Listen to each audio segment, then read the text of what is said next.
Yes, people, good evening. Welcome back to United View. And this is something nice, isn't it?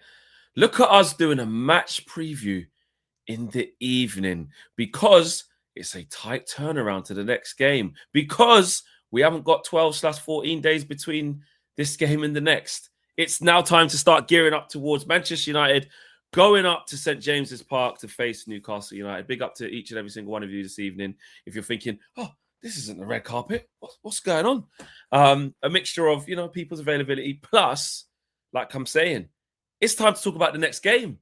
We're just prepping for Europe, guys. We're just prepping for next season of quick turnarounds. Yeah, I know it's a weird one as well because, of course, like you said, we are going to St. James's Park, and recent years it's not been too great. Whenever we've gone to the northeast, has it? It feels like if there was ever a season which we would maybe win at St. James's Park, it would be maybe this season. You've got a Manchester United side, which are statistically and factually, Flex, the most informed team in the Premier League in 2026. And on top of that as well, we've got the second longest unbeaten run in Europe's top 5 leagues. Did you know that? That's crazy. Is it Bayern Munich who are better than that? No, the team at the top is Inter Milan. Inter Milan with Inter Milan games. Yeah.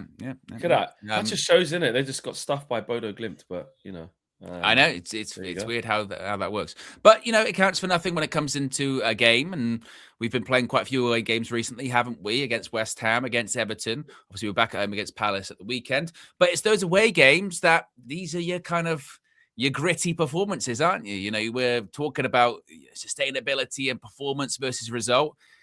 With our recent record at St. James's Park, I don't really care about the performance. If we could get a result there, that would be lovely, wouldn't it? It would be nice to see indeed. But the question is, does Carrick shuffle the deck, Fleck? Between now and I think and Wednesday. In terms of shuffling the deck, I think he'll shuffle it depending on what happens with Luke Shaw. I did see the interview now when he said he just wasn't feeling well, so hopefully he's all right. He was asked about Harry Maguire as well because he was in a little bit of cramp discomfort, whatever you want to call it. He goes, should be okay. Hopefully, he said hopefully he's all right for Wednesday. You never know, it might come too soon. And if it doesn't, that would be very interesting actually, because if you had to go into Newcastle away with the physicality they've got, with Lenny Yoro and Aiden Heaven as your centre backs, that does change what that looks like. Harry Maguire is very important in this game. Now, listen, Aiden Heaven's quite a big kid, to be fair. He's tall. So, in terms of height, he's probably not far off Harry Maguire's height, actually, to be fair to him. But in terms of aerial dominance, he ain't that. And obviously the pairing of those two inexperienced centre backs would not be ideal. Not it's too big for them, we're going to lose if they have to start, but it would change the outlook of the game. I think that, listen, Dalot had a really bad game and Mazraoui came on and had a really good game. And it's weird, isn't it? Depend whether it's Luke Shaw or Dalot, it's like, I feel like Mazraoui should actually start this game. In some way. But it's not, what we've seen with Michael Carrick is that's not how he's been operating. Oh, he's come in and done well, let me start him. What we've seen with Michael Carrick is that he'll probably trust Dalot, your experience, I believe in you. That was a bad 35 minutes, bad first half from you, but, I believe in you. And I'll only change Luke Shaw if I have to. Maybe Luke Shaw's the one who doesn't start again, maybe. I don't know. It was sickness, isn't it? Not injury. So I don't know. But I would like Mazraoui to start. SESKO, again, for the height, Newcastle there to be got at. I would go with him again from the start. But I am uneasy about this game, though, because obviously we don't travel well to Newcastle United. Newcastle. And Newcastle. I was going to say United and kind of cut off, and it went Newcastle. So Newcastle. French there for a second. Everyone's Ginola on, you know what I mean? Famous French Geordies. But yeah, obviously we don't travel well there to St. James's Park. And although they've lost the last 3 home games in a row there, which is unheard of for them. I think that's the first time in 9 years I've read. Yeah. So they're under pressure in the league. They are there to be got at. But for the big games under the lights, cliche, they do raise it. They do raise it. And the physicality is there. And people have been saying, been whispering in my ear online, well, we'll find out because Cobby can't run and get overrun in the midfield. If play like that, Cobby thing's really done a number on you, hasn't it? Yeah, it's really got under your skin. You know what? No, I think with like you said, Newcastle under the lights at St. James's Park. That's why they've done all right in the Champions League this season, isn't it? Right, because they're good at that. That's what they are good at. They are good at the one-off. Even when they have played the big teams at St James's Park, they've given them a game, haven't they? And I don't think that'll be any different for us. 8:15 kickoff midweek. I think it will be the same. It will be a difficult game for us. As far as who starts and who doesn't, I think Carrick's a bit limited, obviously, by the injuries. You've got potential where your 3 most senior centre-backs could all be out. And then Luke Shaw, if he's not back, then it is going to be Mazraoui at left back again. Dallow's going to be starting because he's the only guy left. I saw a statistic that Dallow lost possession, I think, 10 times in the game at the weekend. 10 times. So it wasn't even just the eye test. Statistically, he was shit. Yeah, exactly. But he'd probably start because, who else are you going to go with, especially if Mazraoui is, going to be going in instead of Shaw, but we'll see.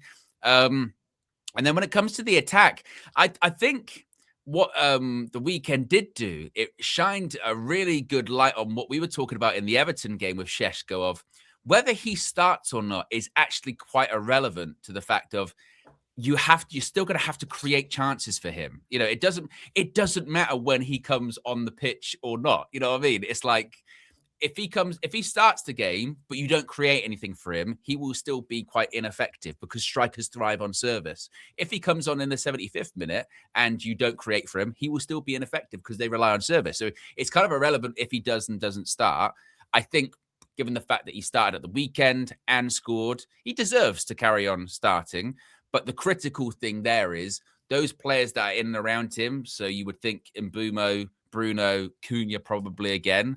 You're looking at all of them going, you still have to create. Bruno, obviously, you got the assist for him at the weekend. You need to create for him. Mbeumo, you need to create for him. You need to. Well, SESKO will be out the game. We saw it with Bruno with the goal, didn't we? Get the ball in the box. Put crosses in the box. He'll score. Even if it's a difficult opportunity, he's in form at the moment. So he should start, I think. But you've got to create for him. Have to create. And then very quickly going back to the midfield, Casemiro played a lot of minutes at the weekend. He'll start because Carrick's realised what maybe Ruben failed to realise or learn along the way, which is if it's a goal in it, you don't take Casemiro off, because you lose control of the game and we've got no options on the bench. So it'll be interesting to see how many minutes Casemiro does get. Although we don't play at the weekend, do we? The Villa one's the weekend after, I think. So I think so, isn't it? Oh, was it FA? Yeah, it's FA Cup the next week, isn't it? Yeah. So our next game's on the 15th of March. So even if he is worried about fatigue, maybe he still goes, rest after that. Well, you got to rest, isn't it? God, our schedule's shit, isn't it? It is. I mean, we're celebrating it going, wow, look at this midweek game. We're not going to play at the weekend. Oh, Jesus. And then look, all the Champions League kicks in Tuesday. Let's not listen. We know where we're headed next year. We'll be all right. We'll be all right. We know this. Yeah, exactly. It's about managing. It's about squad management. But the confidence. I would love to see us show that type of confidence to say we can go there and win. They're in a bad place at the minute, Newcastle United.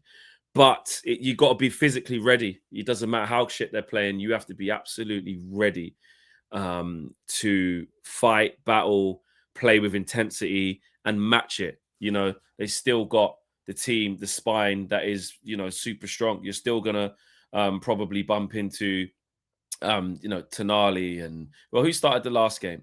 There you go. Tonali, Joe Linton, Jacob Ramsey. Last time I checked, that's got legs. That's physical. You know what I mean? Lewis Hall, left back, Trips at right back. Of course, Alanga, Gordon on the left. Voltemada started the last one through the middle. Malik Tiao, he's like. But listen, Nick Pope's dodgy. Look, everything's all relevant, right? They'll be looking at us saying, you can get United. I know they're on this great streak, but let's put it on them, this, that, and the other. And we're thinking the same thing. I do feel a bit drawish in this one. I do. Just my first thought that comes to it is it's going to be tough. But I want to just be in that same positive thinking, you know what? Be tight. I think we will probably concede, but the 2-1 or the 3-2, like it, I mean, even last year we did actually well in the first half, didn't we? With Xerxes up front. Yeah. And then second half it all came undone. Yeah. But I think we can I think we can do it, man. I'm just going to be positive, but I do. Yeah. But you know my thought. The draw at the back is there. Well, look, just for transparency, if we do get a draw, that's still not a bad result. Yeah. Again, I go back to we are going to drop points. It's not the end of the world when we do. I'm with you. I do think Newcastle are there a bit for the taking, although they will be up for it. I think it's going to be the same like it was against West Ham, like Everton. You know, like I said, like against Palace, probably harder. I think we're going to get those performances and results for the remainder of the season. But some days that level of performance might not be enough to beat a team away from home, say.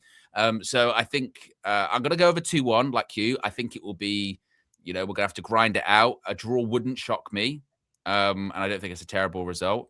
But I think we could do. I'll go over 2-1, and I'll go over Benjamin Šeško double against the team that wanted to sign him, of course, in the summer that we pinched him from. I've seen Adrian double. Yeah, I've seen Adrian Durham. Did you see he was talking shit about Šeško? Not Šeško. Adrian Durham was. Yeah, it's Voltemade. Oh, about Voltemade. Oh, right. Yeah. But he said Voltemade was the worst. I think it's an extreme take. Yeah, it's an extreme take. It's like Voltemade. Did he say he's the worst Premier League signing ever? Or is he the worst signing of the season? It's strong. You know what I mean? Probably worst of the season. Adrian. And everyone's like, he's not even Newcastle's worst signing this season. So what are you talking about? Yeah. Where did he say? Here we go. His quote was, Nick Voltemade, I'm going to say this, the worst signing in Premier League history. This isn't anything against him. It isn't personal. Nothing against him, though. Yeah. But 65, 70 million for one of those, and we've got to delve deeper. And I just thought, that's really harsh. That's harsh. He started off well, and he's a decent player as well. He's good. And also just wrong, you know what I mean? Just wrong. I mean, and I only push back on that because we are so used to it from a Man United perspective. Like, look at that athletic thing with Šeško, right? Worst signing of the summer, which was just bizarre then and looks terrible now.